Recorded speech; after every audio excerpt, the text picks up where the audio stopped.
Hello everyone, welcome back to the end crack nursing classes. आज हम deal करेंगे psychiatry के पीवाईक्यू पार्ट 3 को। जैसा कि हमने प्रीवियस क्लास में एक क्वेश्चन पेंडिंग रहने दिया था जिसका आंसर आपने कमेंट सेक्शन में किया था। वहीं से स्टार्ट करते हैं। क्वेश्चन है, according to Erikson psychosocial theory the developmental task of a toddler is A. Autonomy versus shame and doubt. B. Initiative versus guilt. C. Trust versus mistrust. D. Industry versus inferiority. Question पूछ रहा है कि Erik Erikson का जो psychosocial theory है उसमें toddler का developmental task क्या होगा। अब हम मेनली साइकोलॉजी में या साइकेट्रिक में दो थ्योरी पढ़ते हैं, एक साइकोसोशल एंड एक psychosexual,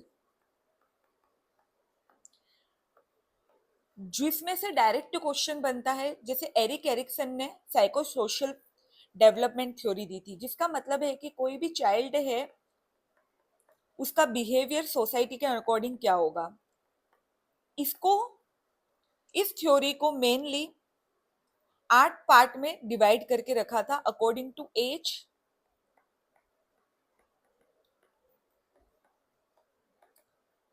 and developmental task.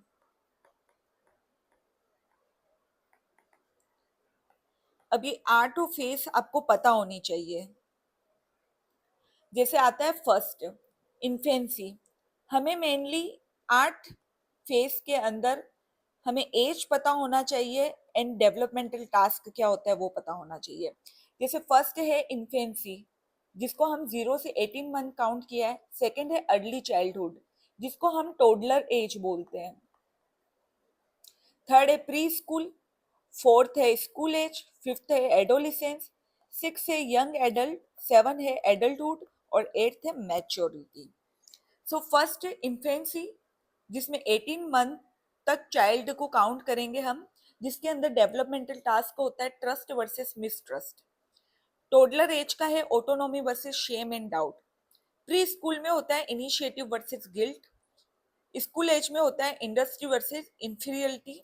Adolescence में होता है identity versus role confusion. Young adult में होगा इंटीमेसी वर्सेस आइसोलेशन। एडल्टहुड में होगा जनरेटिव वर्सेस स्टेग्नेशन। और लास्ट में होगा ईगो आइडेंटिटी वर्सेस डिस्पेयर। हमें मेनली इन 8 फेस का डेवलपमेंटल टास्क और एज पता होनी चाहिए। ये डायरेक्ट है, हमें याद होना चाहिए, एंड डायरेक्ट क्वेश्चन आता है और डायरेक्ट ही इसका आंसर हमें देखने को मिलता है। हमारे क्वेश्चन में टोडलर एज पूछा गया है। यहाँ पे जैसे कि हम देख रहे हैं कि टोडलर एज का जो होता है वहां पे होता है autonomy versus shame and doubt. यानी टोडलर एज जो होती है, 2 से 3 साल का बच्चा जो है वो, आप उसको कितना भी बोल दो वो खुद से डिसीजन लेना सीख जाता है। ऑटोनॉमी का मतलब ही होता है सेल्फ डिसीजन लेना, इंडिपेंडेंट होके। अगर आप उसको बोल रहे हो कि बच्चे खाना खा लो, अगर उसका मन नहीं है तो वो मना ही बोलेगा, आप उसको कितना भी प्रेशराइज कर दो। तो यहाँ पे जो बच्चा होता है वो खुद के डिसीजन लेता है, भले वो कैसे भी हो। अगर इस स्टेज का फिक्सेशन हो जाता है, यानी कि उसने कोई डिसीजन लिया जो कि राइट प्रूफ नहीं हुआ, तो उसे शेम फील होता है और डाउट फील होता है। जैसे कि कोई बच्चा है, उसको उसकी मदर बोल रही है कि इस बेटा खाना खा लो, उसने बोला नहीं। बाद में उसे 1 घंटे बाद भूख लगी और वो वापस अपनी मम्मी को जाके बोल रहा है कि मुझे खाना दे दो, और उसकी मम्मी ने बोला नहीं।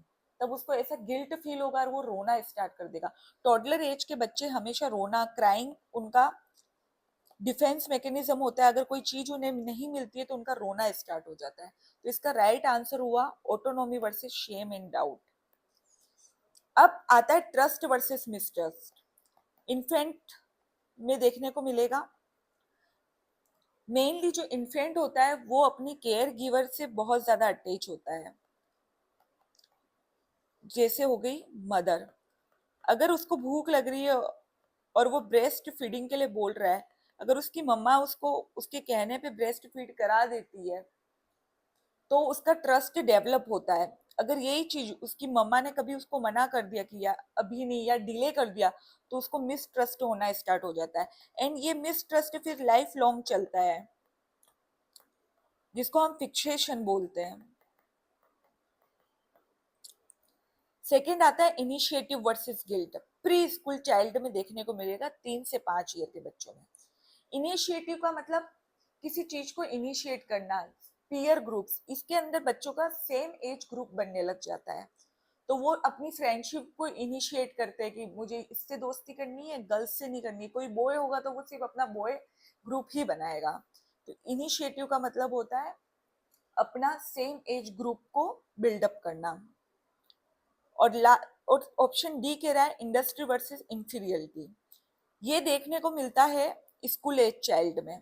स्कूल एज चाइल्ड जो होते हैं वो सेल्फ आइडेंटिटी, खुद की सेल्फ आइडेंटिटी जनरेट करना चाहते हैं।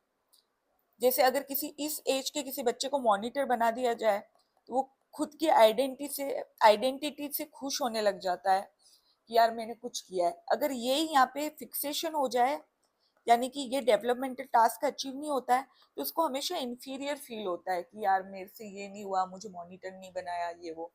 तो डायरेक्ट क्वेश्चन बनता है, मैंने आपको इसको ब्रीफली एक्सप्लेन किया है, लेकिन डायरेक्ट क्वेश्चन है हमें बस एरिक एरिक्सन का जो डेवलपमेंटल स्टेज है उसमें हमें एज पता होनी चाहिए कि कौन से एज पे कौन सी स्टेज होती है और स्टेज में होता क्या है। ये पीछे के जितने भी ऑप्शन आप देख रहे हो वर्सेस वाले, ये होता है फिक्सेशन। जब किसी स्टेज फुलफिल नहीं हो पाती तो एक पर्सनालिटी डेवलपमेंट डिले होना स्टार्ट हो जाता है। ये वही है same autonomy versus shame and doubt. इसको बहुत ज्यादा ब्रीफली हमने दे रखा है, बट हमें डायरेक्ट क्वेश्चन बनता है तो हमें सिर्फ एज और इसका जो भी बेसिक कॉन्फ्लिक्ट है या बेसिक जो टारगेट है वो हमें पता होना चाहिए। सो मूव करते हैं नेक्स्ट क्वेश्चन पे। The neurotransmitter released by the motor neuron at the neuromuscular junction is. Question बोल रहा है कि जो एक ऐसा न्यूरोट्रांसमीटर है जो कि मोटर न्यूरॉन के न्यूरोमस्कुलर जंक्शन से रिलीज होता है। पहले तो हमें पता होना चाहिए कि न्यूरोट्रांसमीटर है क्या, और वर्ड को डिफरेंशिएट करो न्यूरो प्लस मस्कुलर। यहाँ पे ऐसे न्यूरोट्रांसमीटर के बारे में पूछ रहा है ये जो कि मसल से रिलीज हो, मसल के जंक्शन पे पाया जाता है। ऑप्शन है nor adrenaline, acetyl choline, dopamine, adrenaline. So हमें पता होना चाहिए फर्स्ट ऑफ ऑल कि न्यूरोट्रांसमीटर होता क्या है। न्यूरोट्रांसमीटर जो बेसिकली होते हैं ये एक केमिकल सब्सटेंस है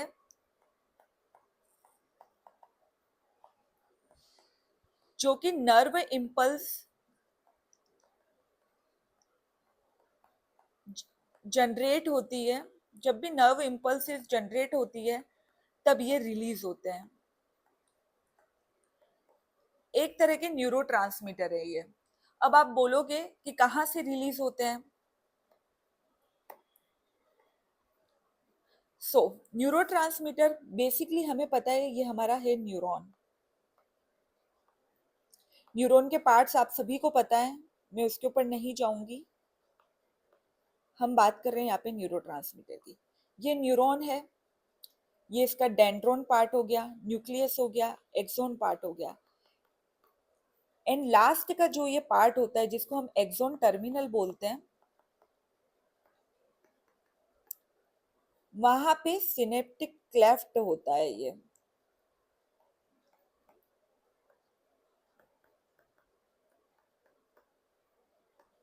इस सिनेप्टिक क्लेफ्ट के अंदर प्रेजेंट होते हैं न्यूरोट्रांसमीटर। जब भी कोई नर्व इम्पल्सिस कैरी ऑन होती है एक्सोन तक, एंड जब ये एक्सोन टर्मिनल पर आती है, देन इस सिनेप्टिक वेसल से न्यूरोट्रांसमीटर रिलीज होना स्टार्ट कर देते हैं।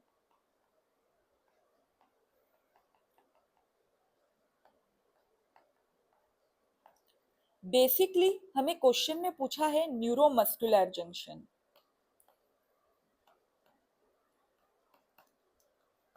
सो ये न्यूरॉन कनेक्ट होगा किसी मसल से। मान लीजिए ये हमारी मसल है, वहां से इसको रिलीज कौन करेगा ये हमें पता होना चाहिए, क्योंकि न्यूरोट्रांसमीटर कुछ ब्रेन में जाके काम करते हैं, कुछ करते हैं मसल्स में जाकर काम। कुछ करते हैं स्मूथ मसल में जाके काम।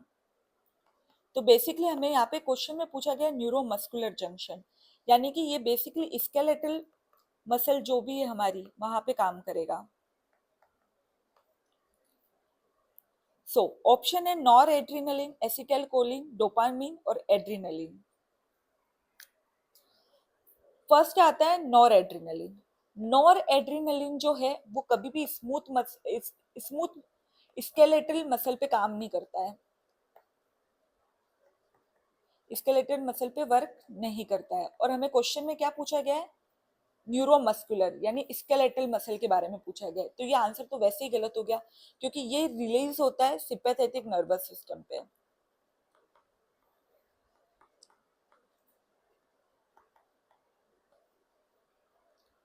ठीक है, ये सिंपैथेटिक नर्वस सिस्टम में रिलीज होता है और ये स्मूथ मसल पे काम करता है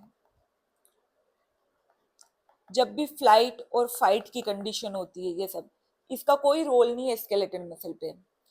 बी ऑप्शन है एसिटाइल कोलिन। एसिटाइल कोलिन जो होता है वो मेनली रिलीज होता है स्केलेटल मसल पे। जब भी कोई नर्व इम्पल्सेस जनरेट होगी तो ये सिनेप्टिक क्लेफ्ट पे जाकर एसिटाइल कोलिन को रिलीज कर देगा। ये एसिटाइल कोलिन अटैच होगा मस्कुलर जंक्शन से एंड मसल मूवमेंट कराना स्टार्ट कर देगा, जैसे हो गई walking, writing. So basically acetyl choline वो न्यूरोट्रांसमीटर है जो कि अफेक्ट करता है न्यूरोमस्कुलर जंक्शन पे। तो इसका करेक्ट आंसर हो गया बी। अनदर ऑप्शन की हम बात करते हैं डोपामिन। डोपामिन वो न्यूरोट्रांसमीटर है जो कि मेनली काम करता है ब्रेन पे जाकर, जितना भी थिंकिंग के रिगार्डिंग प्रोसीजर होता है उसमें काम करता है। इसका कोई भी स्केलेटन मसल से लेना देना नहीं है, इसलिए यह ऑप्शन भी गलत हो गया। और एड्रीनलिन, एड्रीनलिन नाम का कोई भी न्यूरोट्रांसमीटर नहीं होता है। एड्रीनलिन होती है एक ग्लैंड। तो ये तो ऑप्शन है ही नहीं, ये कोई न्यूरोट्रांसमीटर नहीं है। तो इसका राइट आंसर हुआ एसिटाइलकोलिन। जब भी हम न्यूरोमस्कुलर जंक्शन की बात करते हैं और तब जो न्यूरोट्रांसमीटर काम आता है वो होता है एसिटाइलकोलिन। मूव करते हैं नेक्स्ट क्वेश्चन पे। Which of the following is not one of Bleuler 4A? इसमें से कौन सा 4A है जो ब्ल्यूरल ने नहीं दिया था? Option A autistic thinking, option B evolution, option C ambivalence, option D associative looseness. Question read out किया, पहले तो हमें पता चलना चाहिए कि ये ब्ल्यूरल है कौन, ये 4A है क्या। हम जब भी साइकेट्रिक पढ़ते हैं तो हमारा सबसे पहला कंडीशन आता है, साइकेट्रिक हम पढ़ते ही एक डिजीज कंडीशन के लिए, सीजोफ्रेनिया। सीजोफ्रेनिया जो वर्ड, जिस सीजोफ्रेनिया को जो डिस्क्राइब किया था वो किया था ब्ल्यूरल ने, और उसी ने 4A सिम्टम दिए थे सीजोफ्रेनिया के।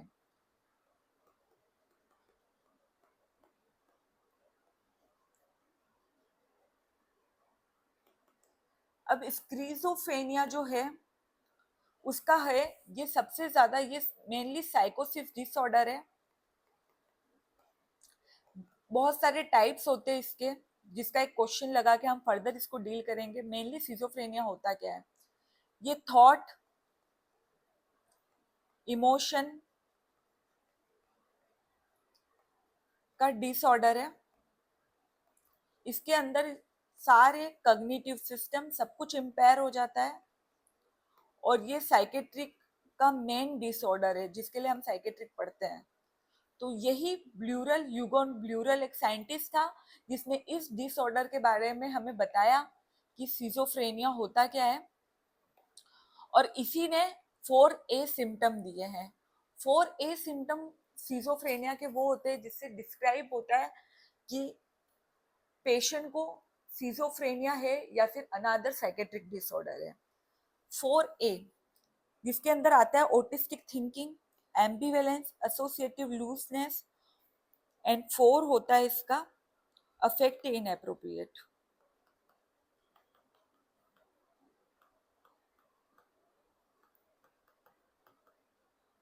मेनली बेसिकली ये 4A सिम्टम होते हैं जिसके अंदर एवोल्यूशन नहीं होता है, तो इसका राइट आंसर है एवोल्यूशन। अब इसको डिस्क्राइब करती हूँ मैं थोड़ा सा। फर्स्ट आता है ऑटिस्टिक थिंकिंग। जब भी 4A साइन एंड सिम्टम पूछे जाते हैं, डायरेक्ट क्वेश्चन बनता है,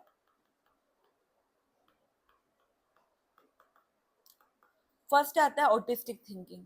जो भी सिजोफ्रेनिया वाला पेशेंट है वो ऑटिस्टिक थिंकिंग यानी म्यूट हो जाएगा। उसको कोई मतलब नहीं है कि उसके आसपास सराउंडिंग एनवायरनमेंट में क्या चल रहा है, वो अपने आप में ही रहना पसंद करेगा।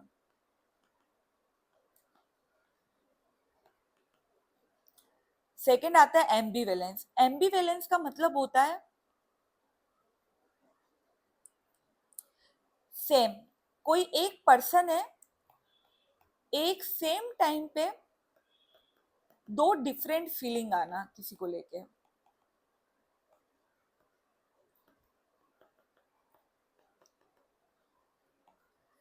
एग्जाम्पल लेते हैं, जैसे कोई पर्सन है जिसका रिसेंटली हुआ है ब्रेकअप, अगर वो अपने एक्स को देखता है या देखती है तो उसका मन एक टाइम पे दो डिफरेंट फीलिंग आएगी। एक बार तो उसका मन करेगा कि इसको जाके मैं एक थप्पड़ लगा दूं, लेकिन सेम टाइम पे उसका मन करेगा नहीं यार जो भी था अच्छा था। तो ये सेम टाइम पे दो अपोजिट फीलिंग आना, जिससे पेशेंट रहता है confuse.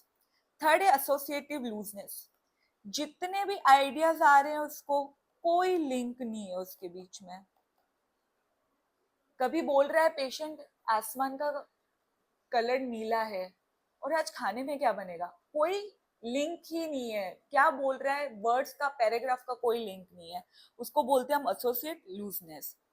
Affect in appropriate. Affect in appropriate का मतलब होता है कि पेशेंट इमोशनली पता ही नहीं है कि करना क्या है, कभी हंस रहा है कभी रो रहा है, यानी खुद को ही नहीं पता है कि इमोशन कहाँ जाके डिस्ट्रीब्यूट होना है। ये 4A सिम्टम है जो कि डायरेक्ट क्वेश्चन पूछा जाता है और ये हमें पता होना चाहिए कि क्या चार चीजें हैं। बी ऑप्शन है जो कि इसका राइट आंसर है, जो कि 4A सिम्टम नहीं है इसका, एवोल्यूशन। एवोल्यूशन का मतलब है होता है lake of interest, lake of motivation, sorry.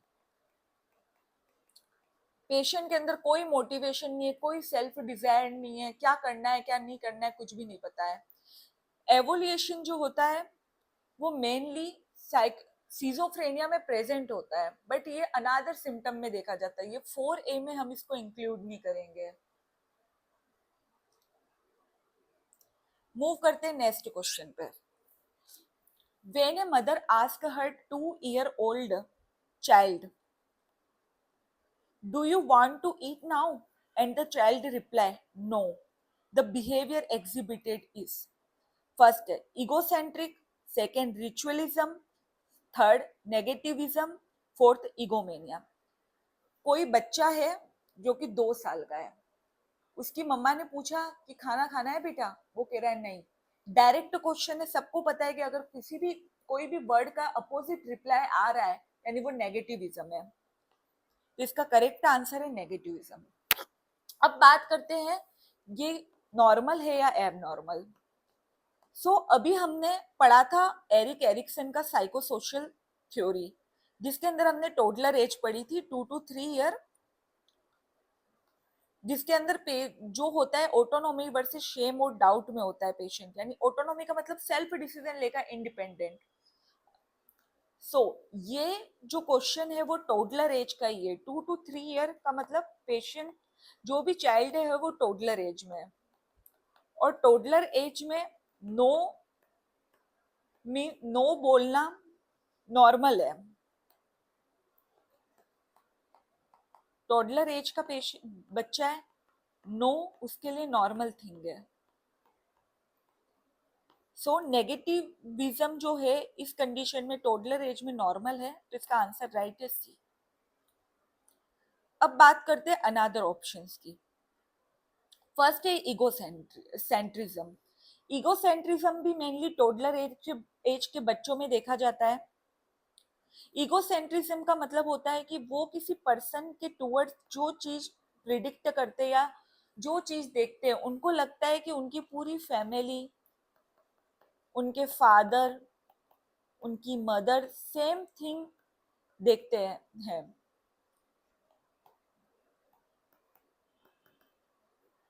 उसके अकॉर्डिंग ईगोसेंट्रिज्म का मतलब जो कोई बच्चा है, अगर वो किसी कोई पर्सन है या कोई सिबलिंग है उसका, अगर वो उसको नहीं पसंद करता है तो उसको यही लगता है कि मेरे मम्मी पापा भी इसको नहीं पसंद करते हैं। ईगोसेंट्रिज्म का मतलब ये होता है कि अपने अकॉर्डिंग वर्ल्ड को देखना, एंड बच्चे को ये लगता है कि वो जैसे देख रहा है चीजों को वैसे उसके पेरेंट्स और सब लोग वैसे ही देखते हैं। जैसे कि उस एक एग्जांपल लेते हैं अनादर, जैसे कि किसी बच्चे के पापा का बर्थडे है, तो वो अपने पापा को बर्थडे पे अपना टॉय गिफ्ट करेगा, क्योंकि उसे लगता है कि मुझे ये टॉय पसंद है। जैसे कोई गर्ल है उसको डॉल पसंद है, तो वो अपने फादर को भी डॉल गिफ्ट करेगी कि मुझे पसंद है तो मेरे पापा को भी पसंद होगा। यानी जो बच्चा है वो सेल्फ के अकॉर्डिंग चीजें देखता है और उसको लगता है कि वो जो देख रहा है वही आसपास के लोग भी देख रहे हैं। तो ईगोसेंट्रिज्म है जो कि टोडलर एज में नॉर्मल है, बट इसका नो से कोई लेना देना नहीं है, कोई नेगेटिव सिम्टम नहीं है। अगर हम बोल रहे बच्चे को खाना खाना है तो वो बोलेगा नो, जिसका मतलब नेगेटिव है। यहाँ पे इकोसेंट्रिज्म में या तो वो ऐसे बोल सकता है कि नहीं ये नहीं खाऊंगा, ये मेरी पसंद का नहीं है। सो बेसिकली यही है, इगोसेंट्रिज्म का मतलब होता है कि जो बच्चा देख रहा है उसे लगता है कि पूरी दुनिया उसी के नजरिए से देख रही है। उसे कोई चीज अच्छी लगती है तो वो सबको अच्छी लग रही है, उसे कोई चीज पसंद नहीं है तो वो किसी को नहीं पसंद है। तो ये आंसर नहीं होगा। रिचुअलिज्म का मतलब होता है सेम थिंग रिपीट करना।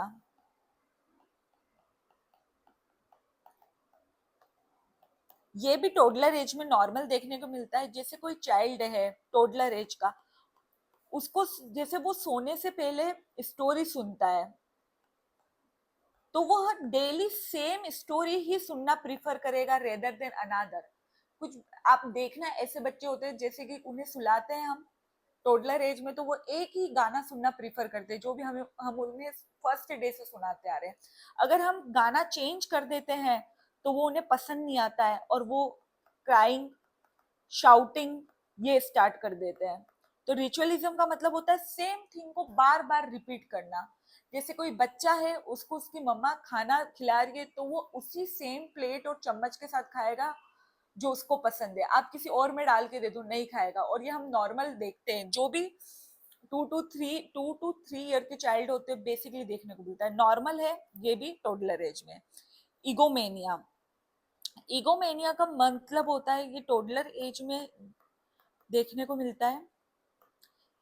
ये टोडलर एज में देखने को नहीं मिलेगा। ईगोमेनिया सेल्फ वर्ड है अपने आप में ही एक, सॉरी।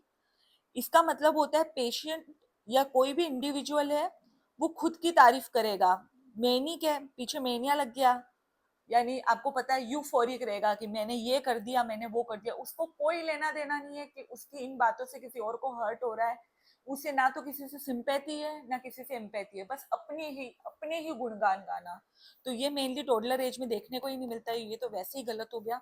एंड बाकी के तीनों ऑप्शन हमें टोडलर एज में देखने को मिलते हैं, लेकिन क्वेश्चन में हमें बिहेवियर के बारे में पूछा है कि अपोजिट बिहेवियर करना, तो इसका राइट आंसर होगा सी, नेगेटिविज्म। मूव करते हैं नेक्स्ट क्वेश्चन पे। A person who adopt a new identity with complete amnesia about the past is suffering from।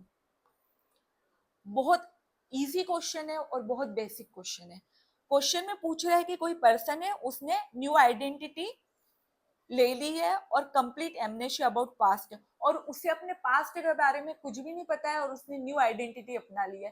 पहले वो क्या था, ना नाम का पता है ना कुछ नहीं, और उसे कुछ भी नहीं याद है। जैसे कि पहले मेरा नाम माया था और मैंने वो कट करके रख दिया है अपना नाम कुछ और, यानी कि पास्ट की मेमोरी से मुझे कोई लेना देना ही नहीं है। ऑप्शन है कन्वर्जन डिसऑर्डर, सेकंड है मल्टीपल पर्सनालिटी डिसऑर्डर, सी है डिसोसिएटिव फ्यूग, और फोर्थ है डिसोसिएटिव एमनेसिया। पहले का मतलब होता है एमनेसिया का मतलब होता है loss of memory. Option A की बात करते हैं, कन्वर्जन डिसऑर्डर। कन्वर्जन डिसऑर्डर का मतलब होता है कि neurological sign and symptom present है बट उसका कोई भी ऑर्गेनिक बेस नहीं है।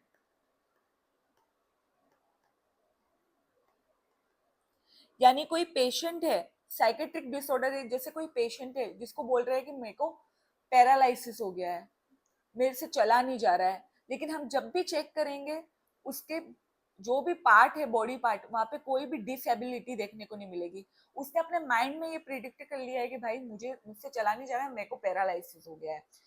और इसके बिहाफ पे एक मूवी भी आई थी जिसका मुझे नाम नहीं याद आ रहा है, जिसके अंदर राधिका मदान थी।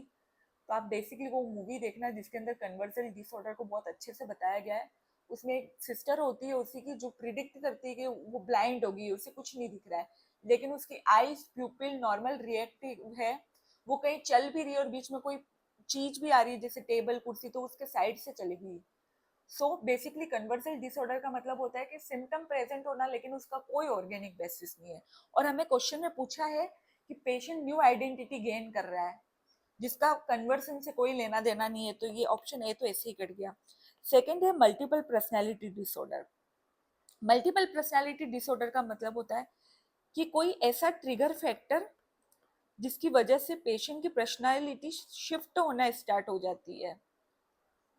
यानी एक ही पर्सन है, उसके अंदर मोर देन 2 या 2 से ज्यादा पर्सनैलिटी देखने को मिलती है। अगर मल्टीपल पर्सनैलिटी डिसऑर्डर को आपको समझना है तो एक हॉलीवुड मूवी है स्प्लिट, आप उसको वॉच करो क्योंकि उसके अंदर मल्टीपल पर्सनैलिटी देखने को मिलती है। सम टाइम मल्टीपल पर्सनैलिटी ऐसी होती है जिसके अंदर एक डोमिनेंट पर्सनैलिटी होती है जिसको पता होता है कि उसके अंदर कितनी पर्सनैलिटी है, और सम टाइम पेशेंट को पता भी नहीं होता है कि उसके अंदर कितने लोग एग्जिस्ट कर रहे हैं, और इसका किसी भी न्यू आइडेंटिटी से लेना देना नहीं है। तो ये पेशेंट सेकंड ऑप्शन भी रॉन्ग हुआ। थर्ड आता है डिसोसिएटिव फ्यूग। डिसोसिएटिव फ्यूग इसका मतलब होता है कि पास्ट की न्यू आइडेंटिटी अपना लेना, पास्ट की मेमोरी को भूल जाना एंड ट्रैवलिंग कर लेना। सो बेसिकली डिसोसिएटिव फ्यूग इसका राइट आंसर है। कोई पेशेंट है वो अपने पास्ट का ट्रॉमा, पास्ट की मेमोरी सारी भूल जाएगा और एक न्यू आइडेंटिटी और एक न्यू प्लेस पे चला जाएगा, जिसको हम बोलते हैं डिसोसिएटिव फ्यूग। डिसोसिएटिव एमनेसी का मतलब है लॉस ऑफ मेमोरी।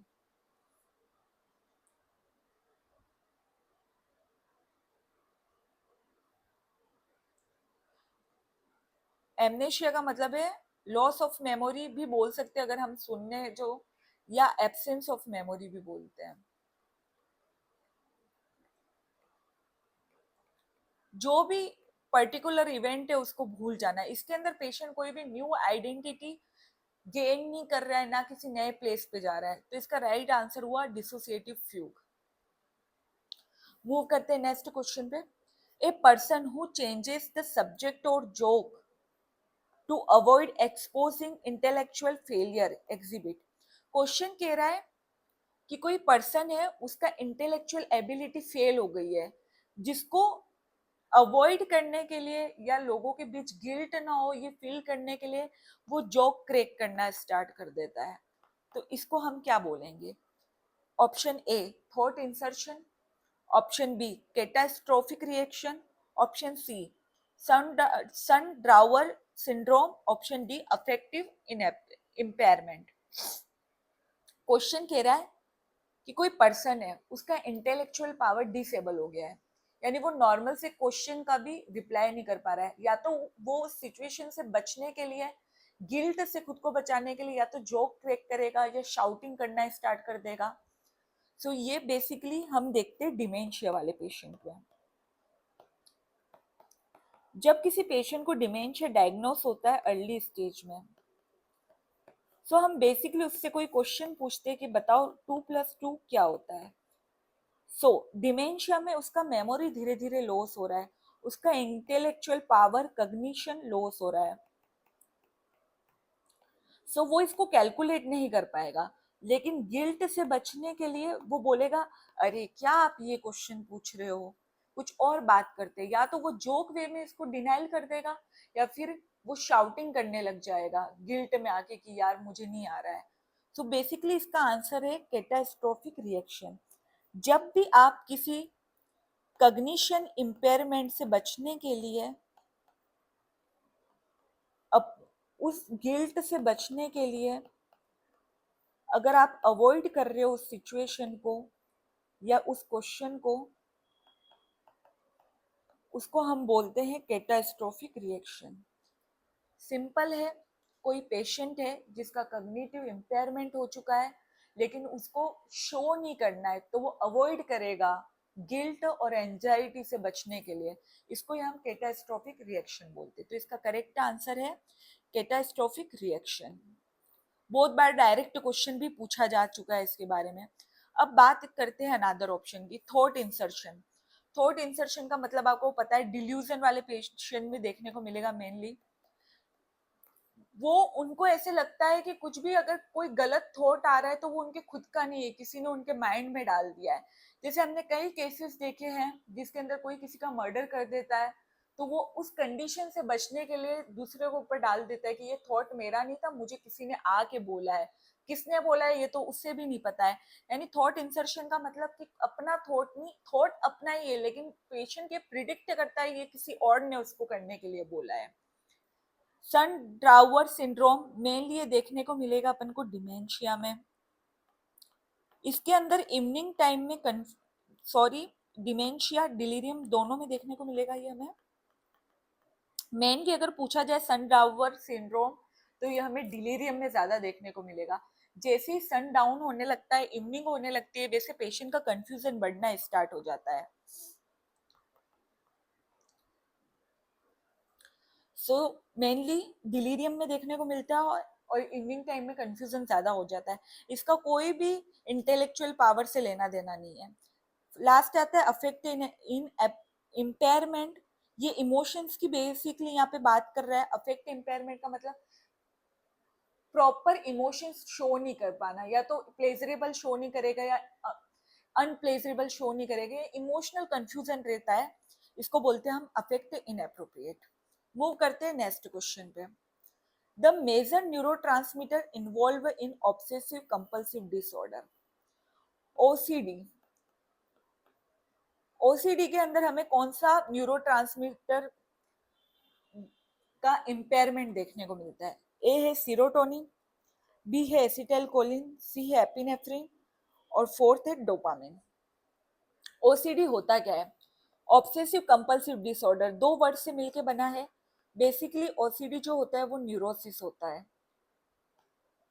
पेशेंट को पता है कि उसे कोई थॉट आ रहा है, जिससे कि कोई थॉट आ रहा है रिपीटेशन में, और उस थॉट या उस एंजाइटी से बचने के लिए वो कोई एक्ट करता है जिसको हम बोलते हैं कंपल्शन। कोई ऐसा थॉट आना जिसकी एंजाइटी से बचने के लिए हम वो एक्ट करते हैं जिससे कि एंजाइटी रिलीफ हो, उसे बोलते हैं हम कंपल्शन। सो ऑब्सेसिव कंपल्शन डिसऑर्डर एक तरह का न्यूरोसिस है। बेस्ट एग्जांपल है हैंड वॉशिंग का। कोई पेशेंट है, उसको कंटिन्यूएशन में थॉट आता है कि उसके हाथ पे कोई जर्म्स लगे हुए हैं, जिस अब वो इस थॉट से बचने के लिए, एंजाइटी कम करने के लिए हैंड वॉशिंग करना स्टार्ट कर देता है। हैंड वॉशिंग एक तरह का एक्ट हुआ जिसको हम बोलेंगे कंपल्शन। किसी एक्ट को करना उस एंजाइटी सिचुएशन से बचने के लिए। तो बेसिकली ओसीडी ये हुआ जिसके अंदर मेनली हाथों में जम होना एक नॉर्मल फिनोमिना है। सेकंड, बार बार डोर का लॉक चेक करना, अगर हम कहीं जा रहे हैं लॉक लगाया या नहीं लगाया है, भले हम दो बार देख ले, तीसरी बार हम फिर से देखेंगे, वह एक्ट करना जिससे कि हमारी एंजाइटी कम हो। अब ओसीडी के अंदर जो न्यूरोट्रांसमीटर का डिस्टरबेंस होता है वो है सीरोटोनिन। सीरोटोनिन का लेवल डिक्रीज होने लग जाता है, जिससे कि पेशेंट को थॉट आने लगते हैं और वो एक्ट करने लगता है। इम्बैलेंस हो जाना सीरोटोनिन का, तो इसका राइट आंसर है सीरोटोनिन। इसलिए जब भी ओसीडी का फर्स्ट लाइन ट्रीटमेंट है SSRI, selective serotonin reuptake inhibitor medicine देंगे जो कि सीरोटोनिन का लेवल बढ़ाएगा ब्लड में। सो फर्स्ट लाइन ट्रीटमेंट है SSRI and mainly serotonin decrease देखने को मिलता है इसके अंदर। एसिटाइल कोलिन आपको पता ही है न्यूरोमस्कुलर जंक्शन में प्रेजेंट रहेगा। डोपामिन ब्रेन के रिलेटेड डिसऑर्डर, एल्जाइमर वगैरह इन सब में देखने को मिलेगा, सिजोफ्रेनिया में। एपिनेफ्रिन ये सिंपैथेटिक नर्वस सिस्टम पे काम करेगा। तो ये तीनों क्वेश्चन का आंसर ऐसे ही गलत हुआ। राइट आंसर इसका serotonin and first line treatment है एसएसआरआई। मूव करते हैं नेक्स्ट पे। A subjective feeling about what is right और wrong is psychiatric medicine is said to be matter of. Question पूछ रहा है सब्जेक्टिव फीलिंग, सब्जेक्टिव फील करना, इनर फील करना, पर्सनल फील करना कि क्या चीज राइट है क्या रॉन्ग है साइकेट्रिक मेडिसिन के अकॉर्डिंग।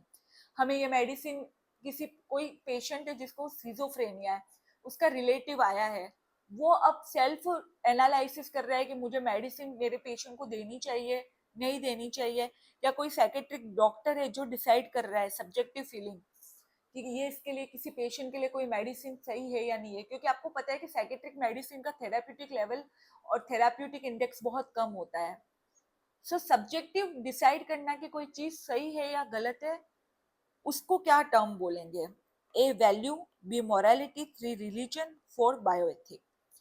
बात करते हैं बायोएथिक्स की। बायोएथिक्स का मतलब होता है साइकेट्रिक मेडिसिन जिसका पर्सनल राइट है या रॉन्ग है वो डिसाइड नहीं करना।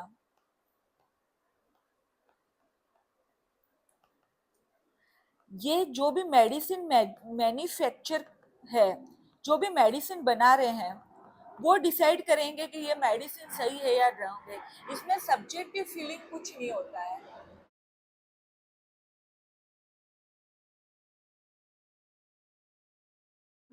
तो ऑप्शन नंबर डी तो ऐसे ही कट गया। ऑप्शन नंबर सी है रिलीजन। रिलीजन का मतलब होता है फेथ। फेथ, किसी चीज पे फेथ रखना, भगवान को हम मानते हैं तो ये हमारा फेथ है। इसका कोई रोल ही नहीं है साइकेट्रिक मेडिसिन से। तो ये ऑप्शन तो ऐसे ही डाल रखा है तो ये ऐसे ही कट गया। अब ऑप्शन ए एंड बी में से एक आंसर है। अब कई लोग तो जाएंगे बी पे कि मोरालिटी, राइट रॉन्ग ये आते ही हमारे दिन में आता है मोरल प्रिंसिपल। लेकिन ऑप्शन बी भी राइट आंसर नहीं है। मोरालिटी कब काम करता है? ये सोशली, सोशली कोई चीज राइट है या रॉन्ग है ये डिसाइड करता है। और हमें सब्जेक्ट क्वेश्चन में पूछा गया सब्जेक्टिव फीलिंग। जब हम सब्जेक्टिवली बिना सोशली जब हम किसी चीज को देखते हैं कि ये सही है या गलत है, तब जो वर्ड हम यूज करते हैं वो है वैल्यू। तो इसका करेक्ट आंसर हुआ वैल्यू। अगर साइकेट्रिक मेडिसिन हम सोशली देखें कि राइट है या रॉन्ग है किसी पर्सन के लिए, तब आंसर मोरालिटी हो सकता था। लेकिन यहाँ पे हमें एक वर्ड दे दिया सब्जेक्टिव फीलिंग, तो answer A is correct. Move करते हैं नेक्स्ट क्वेश्चन पे। ये क्वेश्चन है the process by which medium is placed at 100 degree centigrade in following steam for 30 minute each on 3 successful day. Question सीधा पूछा है, हमें डिसइंफेक्टेंट के बारे में पूछ रहा है ये कि टेम्परेचर है 100 डिग्री सेंटीग्रेड, 30 मिनट के लिए रखना है 3 डेज तक। तो इसका राइट आंसर क्या है? फर्स्ट है स्टीम अंडर प्रेशर, सेकेंड है ऑटोक्लेव, थर्ड है टिंडलाइजेशन, फोर्थ है इंस्पिसेशन। सो हमें पता है कि टेम्परेचर 100 डिग्री है, तो ऑप्शन नंबर ए तो ऐसे ही रॉन्ग हो गया क्योंकि स्टीम अंडर प्रेशर, वाटर को हमें 100 डिग्री सेंटीग्रेड तक बॉईल करना ही पड़ेगा। उसके बाद जो टेम्परेचर इंक्रीज होगा उससे बनेगा वेपर या फोम, जिससे कि इंस्ट्रूमेंट वगैरह का स्टेरिलाइजेशन होगा। तो टेम्परेचर मोर देन 100 मांगा है इसके अंदर, तो स्टीम अंडर प्रेशर वैसे ही गलत हो गया। सेकेंड आता है ऑटोक्लेव। ऑटोक्लेव टाइप होता है स्टीम अंडर प्रेशर का, जिसके अंदर टेम्परेचर रहता है 121 डिग्री सेंटीग्रेड, 15 LB का प्रेशर रहेगा और 15 मिनट के लिए हम इसको रखेंगे। लेकिन ये 3 डे कंटिन्यू नहीं होता है, जो होता है 121 डिग्री सेंटीग्रेड पे 15 मिनट के अंदर ही चेकआउट होता है। सो ऑटोक्लेव भी आंसर नहीं है इसका। इंस्पिसेशन, इसके अंदर टेम्परेचर होता है वो 75 से 80 डिग्री सेंटीग्रेड होता है। मेनली जितने भी कल्चर मीडिया हैं उन सबका डिसइंफेक्शन, उन सबको स्टेरलाइज जो करता है वो होता है इंस्पिसेशन। तो क्वेश्चन नंबर डी भी गलत हुआ, ऑप्शन नंबर डी भी। अब राइट आंसर है इसका टिंडेलाइजेशन। टिंडेलाइजेशन का मतलब होता है इसके अंदर जो टेम्परेचर रहेगा वो 100 डिग्री सेंटीग्रेड रहेगा, 30 मिनट के लिए 3 कंजर्वेटिव डेज में रखेंगे। फर्स्ट डे जितना भी वेजिटेटिव फॉर्म है इस बैक्टीरिया की वो किल होगी। सेकेंड डे जो स्पोर फॉर्म है बैक्टीरिया की वो वेजिटेटिव में कन्वर्ट होगी। और थर्ड डे स्पोर फॉर्म भी डिसइंफेक्टेड होगी। तो मेनली टिंडलाइजेशन इसका राइट आंसर है, जिसके अंदर 100 डिग्री सेंटीग्रेड टेम्परेचर होता है, 3 कंजर्वेटिव डे। अब बैक्टीरिया की वेजिटेटिव और स्पोर फॉर्म होती है। वेजिटेटिव जो कि इजीली किल हो जाते हैं, लेकिन स्पोर जो होते हैं वो रेजिस्टेंस फॉर्म में होते हैं और इनको किल करने में टाइम लगता है। सो बेसिकली टिंडलाइजेशन इसका राइट आंसर है। स्टीम अंडर प्रेशर एक टाइप, ऑटोक्लेव का ही एक टाइप है जिसके अंदर बेसिकली लीनन हो गया, सर्जिकल ड्रेसिंग्स हो गई, इन सबको डिसइंफेक्टेंट किया जाता है। ऑटोक्लेव के अंदर आपको पता ही है जितने भी इंस्ट्रूमेंट हो गए उसको डिसइंफेक्टेंट करेंगे। टिंडलाइजेशन के अंदर बैक्टीरियल फॉर्म जिसके अंदर ग्लास वायर्स हो गए, इंस्ट्रूमेंट हो गए, उनको किल करेंगे। एंड इंस्पिसेशन 100 डिग्री सेंटीग्रेड से कम टेम्परेचर होता है। और जितने भी कल्चर मीडिया हैं, बेसिकली जो हम ट्यूबरकुलोसिस का कल्चर मीडिया यूज करते हैं, अब कौन सा कल्चर मीडिया हम ट्यूबरकुलोसिस के लिए यूज करते हैं ये आप बताएंगे हमें कमेंट सेक्शन में। और इंस्पिसेशन जितने भी कल्चर मीडिया है उसमें यूज होता है। अब आज की क्लास का लास्ट क्वेश्चन है जिसे हम डील कर रहे हैं। क्वेश्चन है temporary loss of muscle tone and weakness participated by a variety of emotion state is. Question पूछ रहा है सडन मसल टोन का लॉस हो जाना या वीकनेस हो जाना ये किस इमोशनल स्टेट को बताता है। Option a cataplexy, option b catharsis, option c compulsion, option d confabulation. Direct answer है मसल टोन लॉस हो रही है, पेशेंट को पैरालिसिस टाइप फील हो रहा है। और यहाँ पे केटाप्लेक्सी पी और पी डायरेक्ट याद रखो, केटाप्लेक्सिस का राइट आंसर है सडन मसल टोन लूज हो जाना। कोई भी न्यूज हमने एक ऐसी सुन ली, जैसे कि हम कहीं खड़े हैं, सडनली हमें कॉल आता है कि हमारे किसी लव्ड वन का डेथ हो गया है, तो हम वहीं के वहीं फ्रीज हो जाते हैं, वीकनेस आ जाती है बॉडी में और पैरालिसिस टाइप फील होता है। यही क्लेटाप्लेक्सी की सडन मसल टोन लूज हो जाना। ऑप्शन बी कैथारसिस, कैथारसिस है एक इमोशनल स्टेट। जब हम इमोशनली डैमेज होते हैं और उसी ही इमोशनल डैमेज को इमोशनली शो करना, ये होता है कैथारसिस, जिससे कि पेशेंट को फ्री फील होता है। साइकोसिस साइकोथेरेपी में हम इसका यूज करते हैं। एग्जाम्पल वही आजकल लव फेलियर कॉमन बात हो गई, तो हम उसी एग्जाम्पल से समझते हैं। अगर किसी लड़के या लड़की का ब्रेकअप हो गया है, वो पहले इमोशनल बहुत डैमेज है और कोई उनका क्लोज फ्रेंड है, वो उनसे पूछता है क्या हो रहा है, तो या तो वो गुस्से में बताएगा कि यार इसने मेरे साथ बहुत बुरा किया, या वो रोते हुए बताएगा। इमोशनल डैमेज को इमोशनली एक्सप्रेस आउट करना ही कैथारसिस है। और ये मेनली साइकोथेरेपी में हम यूज करते हैं, जिससे कि हमारे हम जितना भी पेशेंट का डैमेज है वो थोड़ा कम कर सके। तो कैथारसिस इसका कैथारसिस होता है। लेकिन यहाँ पे हमें पूछना है मसल टोन लॉस, यहाँ पे कोई मसल टोन लॉस नहीं होगी, बस एक्सप्रेस आउट करेगा इमोशनली। कंपल्शन अभी पढ़ा ओसीडी के अंदर, एक्ट आउट, किसी भी एंजाइटी सिचुएशन से बचने के लिए एक्ट आउट करना, जैसे कि जर्म है, हाथों में जर्म फील हो रहा है, तो उस एंजाइटी से बचने के लिए बार बार हैंड वॉश करना। कोई भी एक्ट आउट करना किसी एंशियस सिचुएशन से बचने के लिए, वो है कंपल्शन। ये भी इसका राइट आंसर नहीं है क्योंकि यहाँ पे मसल टोन लूज होने को बोला। लास्ट है कॉन्फाबुलेशन, मेमोरी गैप। कुछ अच्छी मेमोरी के साथ कुछ बुरी चीजें जुड़ी हुई है, जैसे कि लास्ट ईयर कोई कोई गर्ल या बॉय अपना बर्थडे सेलिब्रेट कर रहा है, उसी बर्थडे सेलिब्रेशन के दौरान या तो उसके साथ बहुत कुछ गलत हो गया है, या तो उस बर्थडे के दौरान उसने अपने बॉयफ्रेंड या गर्लफ्रेंड को किसी के साथ चीट करते हुए देख लिया है, तो वह पर्टिकुलर उस इवेंट की अच्छी चीजों को याद रखेगा, बर्थडे में क्या हुआ ये सब उसे याद है, लेकिन जो नेगेटिव मेमोरी है वो उसको डिलीट कर देगा। तो कॉन्फाबुलेशन का मतलब होता है मेमोरी गैप्स आ जाना। सो ये आज की क्लास का लास्ट क्वेश्चन था। आई होप आपको ये सेक्शन पसंद आया होगा। और इसी तरीके से नेक्स्ट हम फर्दर क्लास में साइकेट्री के नेक्स्ट ईयर के PYQs को सॉल्व करेंगे। आप जितना ज़्यादा हो सके ये क्लास अपने फेलो एस्पिरेंट्स के साथ शेयर कीजिए एंड हमारी एप्लीकेशन एंड क्रैक को डाउनलोड कीजिए, जहाँ पे आपको ऐसे free PYQs and tests available हैं। एंड तब तक लाइक शेयर कीजिए एंड क्रैक को। Thank you.